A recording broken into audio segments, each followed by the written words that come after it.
Ayatollah Khomeini साहब को मार डाला, 80 साल की उनकी बेचारी बेगम को मार डाला तुमने, उनके बेटे, उनकी बेटी, उनकी बहू को मार डाला। मेरी भी बहू यहां बैठी, इसका लड़ाई से क्या सरोकार? अब औरतें बच्चे मार रहे हैं और उसके बाद टार्जन, बुंडोलो, क्रीग बने औरतें 168 बेटियां मार डाली। अबे लानत है तुम पे, चुल्लू भर पानी में जाके डूब के मर जाओ। जितना मर्जी B-52 B-2 बम्बर बम गिराए, अरे कख नहीं होता। कर लो जितने मर्जी तुम दावे कर लो कि हमने 80% उड़ा दिए ईरान के मिसाइल। उस CIA ने बोल दिया आज की 30% रोके हैं साहब, 70% उनके पास हैं। गलत फहमी में मत रहना। अमेरिका कह रहा है हमने उनकी एयरफोर्स उड़ा दी, नेवी उड़ा दी। अबे ठीक कहाँ, असली लड़ने वाला तो ये थे रॉकेट, मिसाइल, ड्रोन। इसका क्या किया तुमने? का लिया। आसान नहीं होता। और मैंने कहा अगर 7.5 लाख की फौज लगानी पड़ी थी अमेरिका को इराक के बरखिलाफ, 77 साल का तजुर्बा है। जो ये धूप में बाल सफेद नहीं किए, ये लड़ाई के मैदान जंग में सफेद किए। और मैं आपको कह रहा हूं एक सिपाही के तौर पर कि देखना ईरान हावी होगा। देखिए हमारे मुल्क के बारे में इकबाल साहब बड़ी अच्छी सुंदर नज़म लिख गए थे और मैं आज उसको खास उसके कुछ चंद लाइनें आपको सुनाना चाहता हूं। मिस्र, रोम, यूना सब मिट गए जहां से, कुछ है हम में कि मिट सकती नहीं कभी हस्ती हमारी। सदियों रहा है दुश्मन दौरे जमा हमारा, सारे जहां से अच्छा हिंदुस्तान हमारा।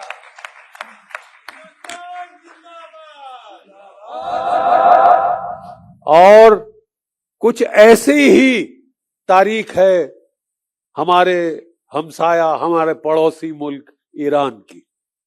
जितने सितम हम पे हुए हैं उतने ही इनके ऊपर हुए, एक के बाद इनके ऊपर भी हमले हुए।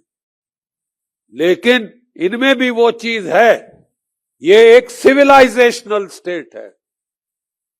ये 250 साल पहले पैदा हुई अंग्रेजों की बनाई हुई स्टेट नहीं है साहब। ये अंग्रेजों ने इजाद नहीं करी, जैसे अफ्रीका में स्टेट बना दी, सीधी लाइनें लगाई यहां से यहां, बोले ये मुल्क है साहब। ऐसे मुल्क नहीं बनते साहब। सिविलाइजेशनल स्टेट, 6000 साल से ज्यादा पुरानी ये मुल्क है, ये तहजीब है, ये वे ऑफ लाइफ है। जब ये लड़ाई शुरू हुई, मैं टीवी पे जाता हूं, मैं मिलिट्री कमेंटेटर हूं, 37 साल में लड़ा हूं हिंदुस्तान की फौज में, और फौजी अफसर तो बहुत हैं, लेकिन बहुत कम कह सकते हैं कि मैं लगातार लड़ता रहा हूं साहब। 71 के युद्ध में हमको पहले झोंका गया था, 1 महीना पहले लड़ाई के हमको कमीशन दी। उस वक्त हमारी उम्रें थी डॉक्टर साहब 19 साल, 20 साल, 21 साल। मेरा एक साथी 2nd लेफ्टिनेंट अरुण खेत्रपाल, परम वीर चक्र, 21 वर्ष की आयु पे शहीद हो गया लड़ाई के मैदान जंग में। 5 दुश्मन के टैंक बर्बाद किए। जब तीसरा टैंक बर्बाद किया, उसके टैंक को आग लग गई, दुश्मन का गोला उस पे फटा, आग लग गई, खून आना शुरू हो गया। उसको बोला अरुण तू टैंक खाली कर दे, तू मर जाएगा, खाली कर टैंक, छोड़ दे टैंक। आग लग रही है, टैंक के अंदर 40 राउंड होते हैं, एक राउंड मेरे से आधा इतना यहां तक होता है, वो फटे आपके चीथड़े 200-300 गज से नहीं मिलेंगे साहब। तो वो पता क्या बोला, खून पहुंच के बोला मेरे टैंक की गन चल रही है, टैंक में आग लग गई तो क्या हुआ, मैं नहीं छोड़ूंगा इस दुश्मन को। लड़ता रहा, 2 और टैंक बर्बाद किए, और 21 वर्ष की आयु की उम्र पे वो शहादत कबूल कर गया।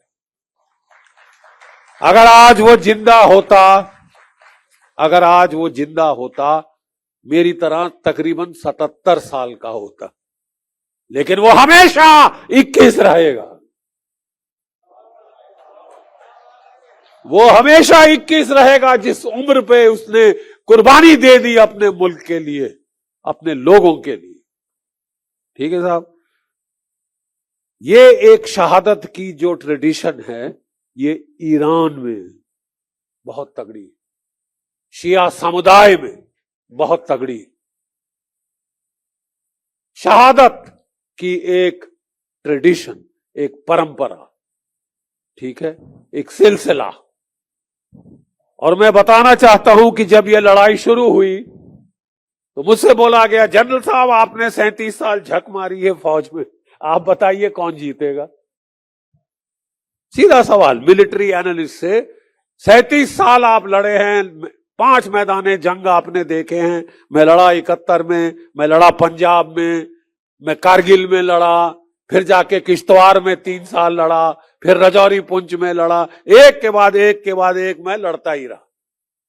ठीक है साहब, फौज से लड़ाई से फुर्सत नहीं मिली।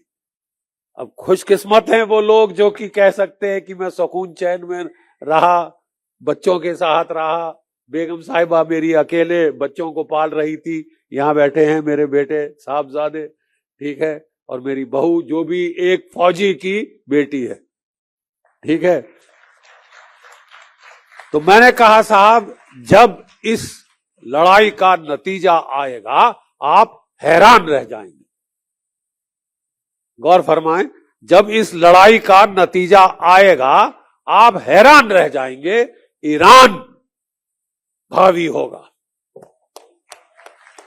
और ये मैंने कहा था साहब आज से 107 दिन पहले, आज मैंने 107 दिन पहले ये मैंने कह दिया था। तो उस वक्त मेरे को मेरे जो बाकी फौजी साथी बोले थे, बोले यार जीडी तू सटिया गया है क्या? कहा अमेरिका सुपर पावर, साथ में इजराइल, उसके पास भी न्यूक्लियर हथियार, रीजनल सुपर पावर। ईरान बेचारे 48 साल से इनके ऊपर सैंक्शन लगा रखी, इनकी इकोनॉमी तबाह करने की हर कोशिश की गई ताकि लोग वहां पे, जिसको वो कहते हैं ना हंगर लीड्स टू एंगर, जब भूख हो तो गुस्सा आता है, और उस गुस्से को हार्वेस्ट किया जाए ताकि वहां की सरकार का तख्ता पलट किया जाए। साजिश, ये साजिश की जा रही 48 साल से चल रही, लेकिन दाद देना पड़ेगा इस मुल्क को साहब। आपको कदर करनी पड़ेगी इनकी जो शहादत, जो कुर्बानी जो इन्होंने दी है, और इनकी शहादत कुर्बानी की वजह से जो थर्ड वर्ल्ड की इज्जत है वो बरकरार रखी है साहब, इन्होंने वो बरकरार रखी है।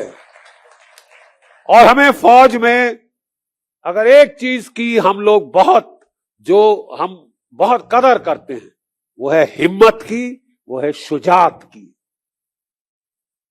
हिम्मत की, शुजात की कदर फौज में की जाती है, चाहे हमारा दुश्मन ही क्यों ना दिखा रहा हो, लेकिन अगर वो अपने मुल्क के लिए, अपने नमक के हक अदा करने के लिए सर कुर्बान कर रहा है तो उसकी इज्जत करते हैं, चाहे दुश्मन का भी हो, चाहे दुश्मन का भी हो। ये हम जानते थे कि ये बहुत पुरानी सभ्यता है। और अगर मैंने बड़े डंके की चोट पे कह दिया कि साहब ईरान की फतेह होगी, ईरान का पलड़ा इस लड़ाई के बाद भारी साबित होगा, तो लोग बोलने लगे तू सटिया गया है, हो ही नहीं सकता, क्या बकवास कर रहा है। मैंने कहा आगे आगे देखे जाओ। ठीक है, इजराइल से एक सज्जन, ठीक है, एक महानुभाव, वो भी मेरे साथ टीवी पे थे, बोले 48 घंटे में ईरान खत्म, घुटने टेक देगा। अयतुल्लाह खुमैनी साहब को मार डाला, 80 साल की उनकी बेचारी बेगम को मार डाला तुमने, उनके बेटे, उनकी बेटी, उनकी बहू को मार डाला। मेरी भी बहू यहां बैठी है, इसका लड़ाई से क्या सरोकार? अब औरतें बच्चे मार रहे हैं और उसके बाद टार्जन, बुंडोलो, क्रीग बने औरतें 168 बेटियां मार डाली। अबे लानत है तुम पे, चुल्लू भर पानी में जाके डूब के मर जाओ, लानत है तुम पे। तुम बच्चियां मार रहे हो, तुम हारोगे, क्योंकि तुम गुनाह कर रहे हो। उस मालिक की नजरों में तुम गुनहगार हो, इंसानियत की नजरों में तुम गुनहगार हो तुम गुनहगार। अरे मासूम बच्चियों को कौन मारता है यार? हैवान ही है कोई जो उसको मारे, एक छोटी सी बच्ची को मार डाले। तुमने एक नहीं मारी साहब, 168 मारी है मिनाज में, और वो तो एक जगह थी, वो तो एक जगह थी। मैं आज आपको इस जंग के कुछ जो नुक्ते हैं वो समझाना चाहता हूं, एक फौजी अफसर के तौर पे। ठीक है साहब, जब ये लड़ाई शुरू हुई, मैंने किस बुनियाद पे कहा कि अमेरिका नहीं जीत सकता? एक मैथमेटिकल इक्वेशन हमारे ना, ये देखिए यहां पे जीरो का इजाद हुआ था इस मुल्क में। यहां से ईरान गया, ईरान से अरब गया, अरब से यूरोप गया, और अमेरिका वगैरह, उन्होंने सारा मैथमेटिक्स हम लोगों से सीखा, सारा मैथमेटिक्स हम लोगों से सीखा।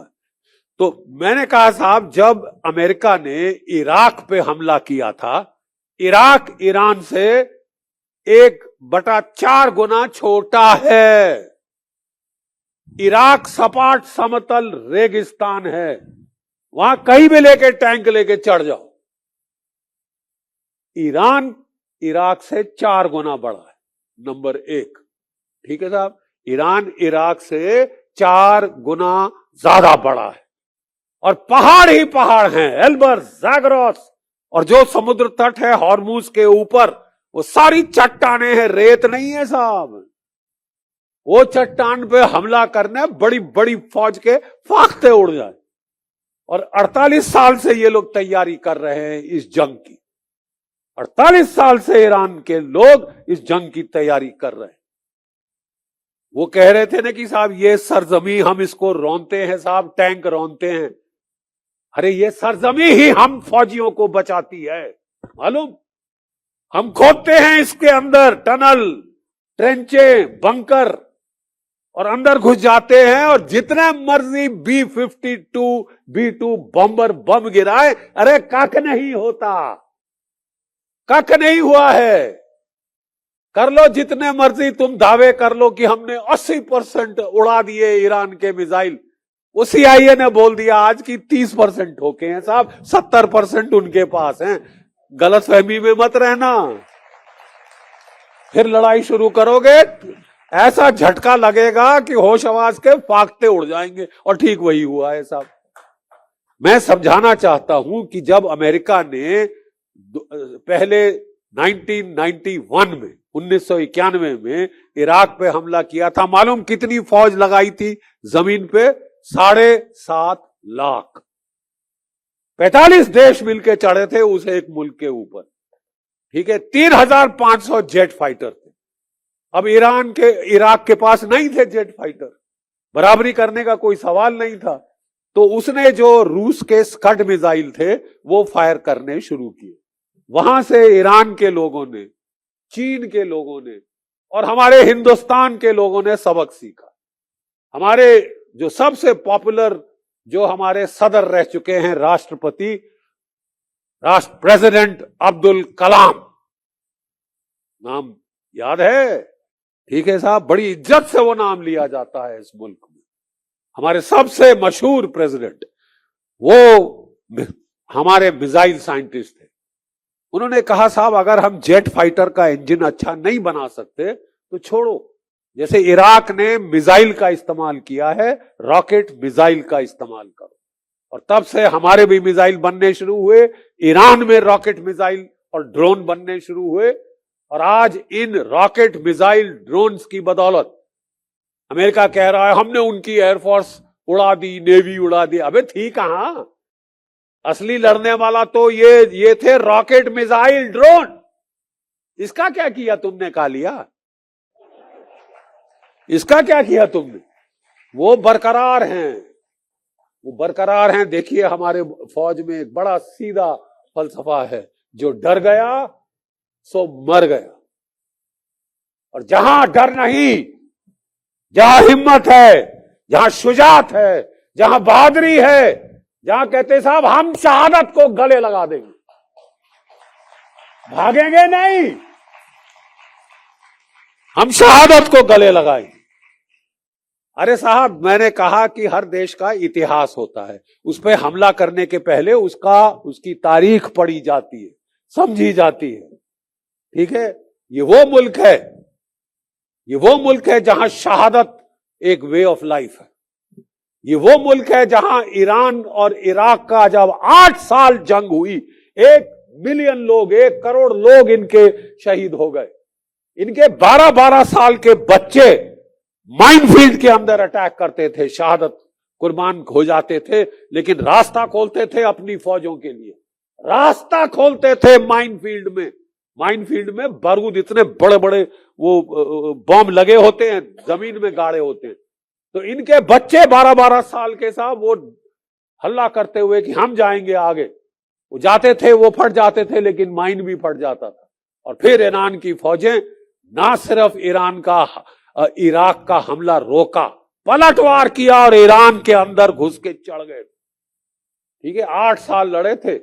केमिकल वॉरफेयर हथियार इनके ऊपर इस्तेमाल हुए जो अमेरिका ने दिए थे, इराक ने खुद नहीं बनाए थे साहब, वो अमेरिका ने दिए थे कि मारो मारो ईरान के ऊपर मारो, हम तो लड़ नहीं सके, अब औरों के थ्रू मरवाएंगे।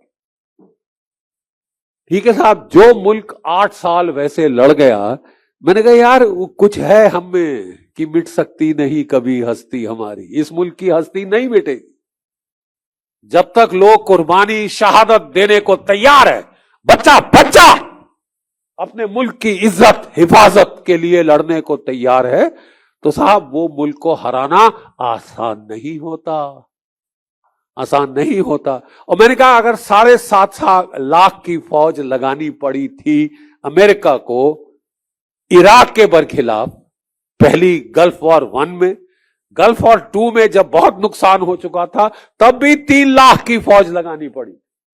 तो आज कह रहे हैं कि साहब हम जो है 5,000 मेरीन, कोई 10,000 82nd एयरबोर्न डिवीजन और कोई 4,000 स्पेशल फोर्सेस, टोटल 20,000। अबे तुम 20,000 से क्या उखाड़ लोगे जब 7.5 लाख लगाने पड़े थे इराक के लिए।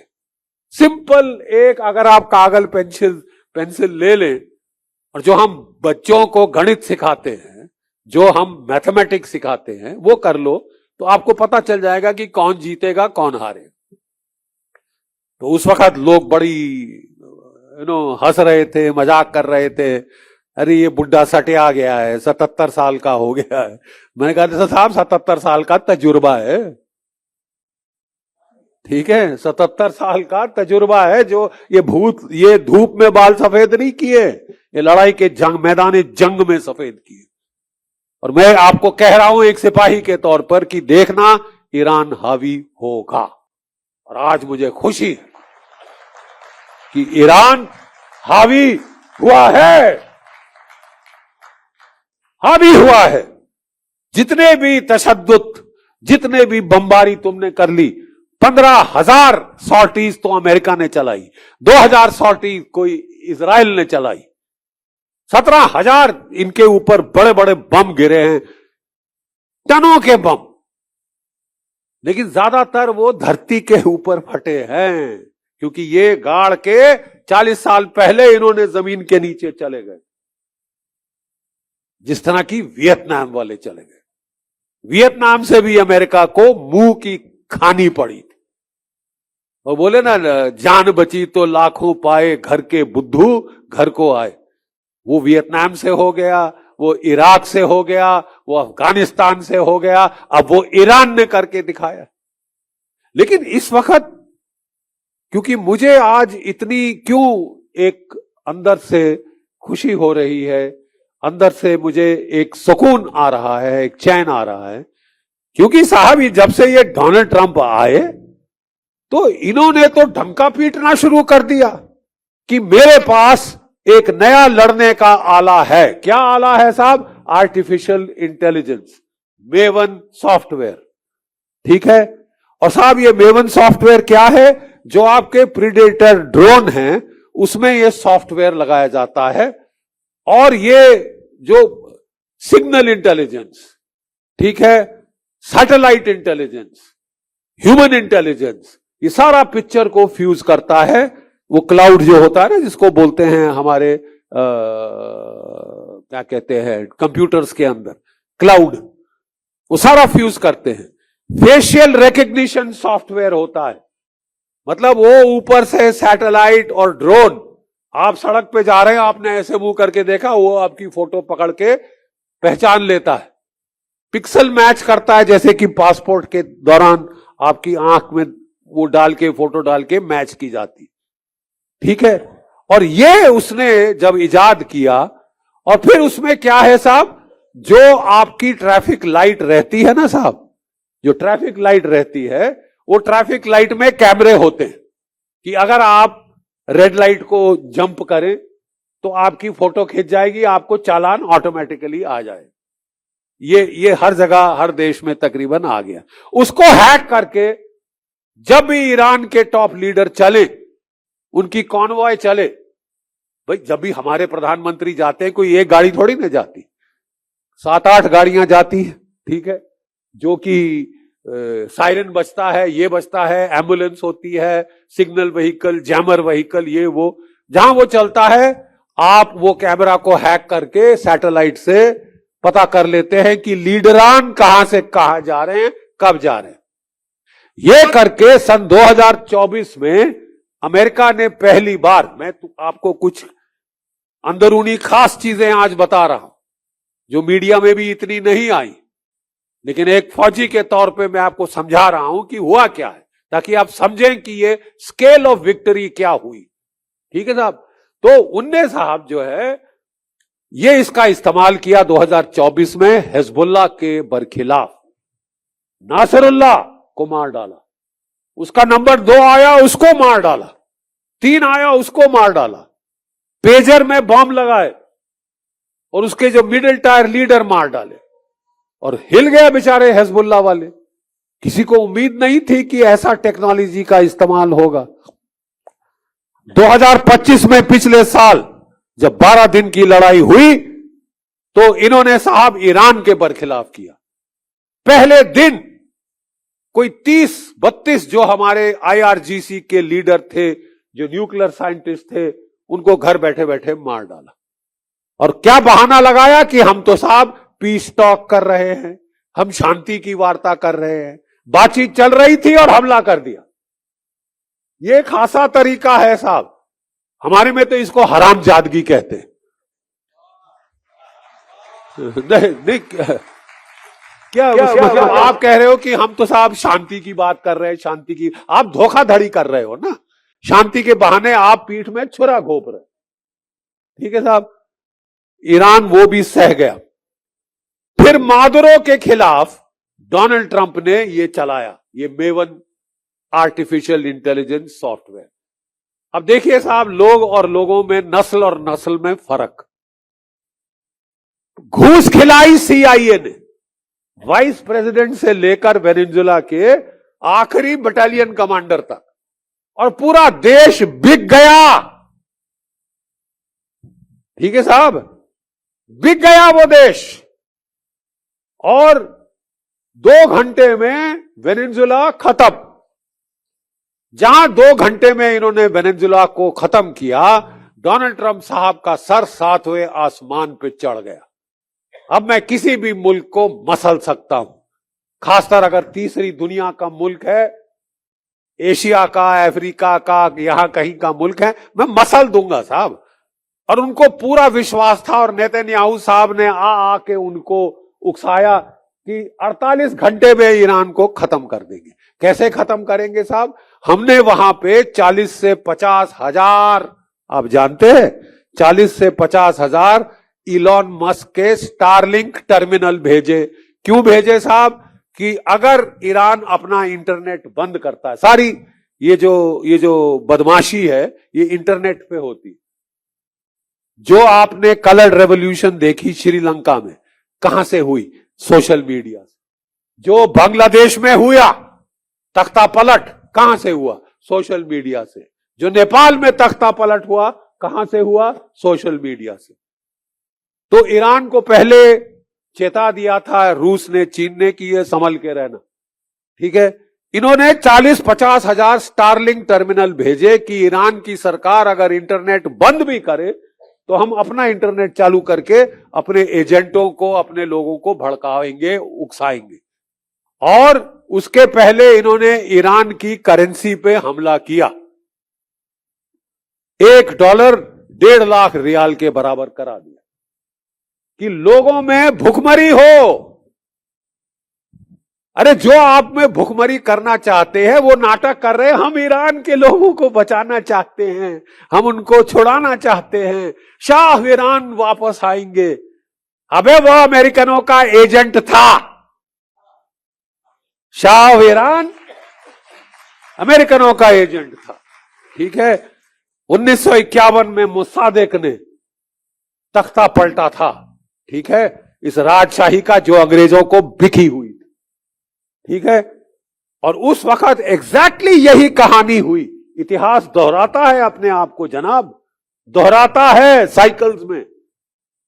उस वक्त भी तख्ता पलट किया मुसादेक का, इकोनॉमिक सैंक्शन लगाई और फौज से बगावत कराई। लेकिन ईरान के लोगों में एक बहुत अच्छी सिफ्त है, वो सीखते बहुत जल्दी और वो भूलते नहीं।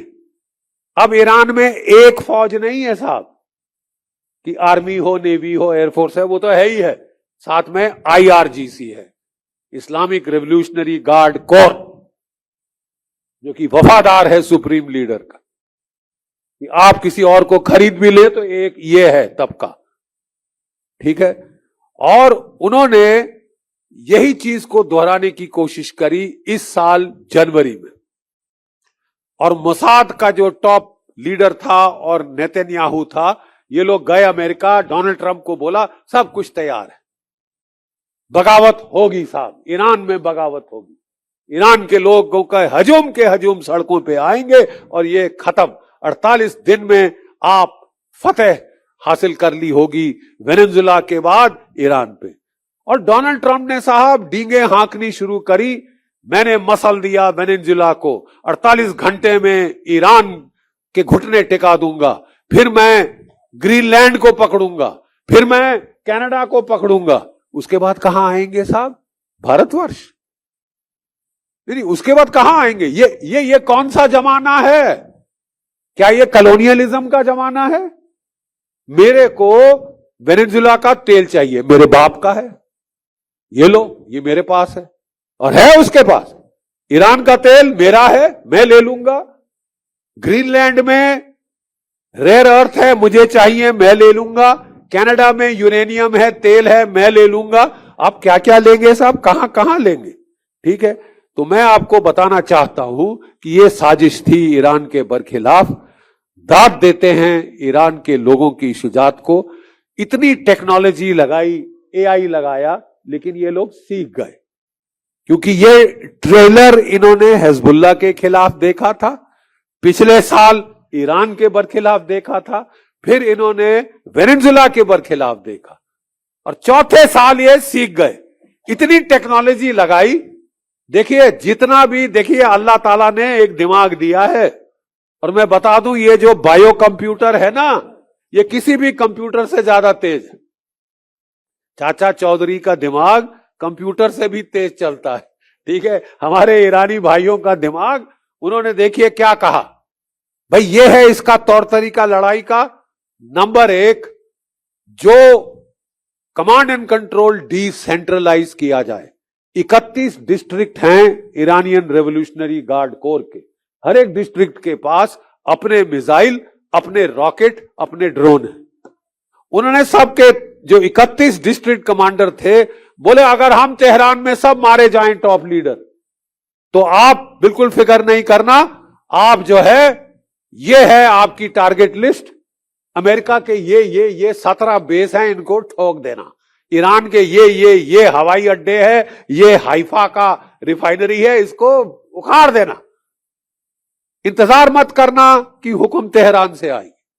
और बगैर, जैसे ही ईरान पे हमला हुआ 28 फरवरी को, आधे घंटे के अंदर IRGC के मिसाइल और ड्रोन पलटवार कर दिया था अमेरिका के ऊपर।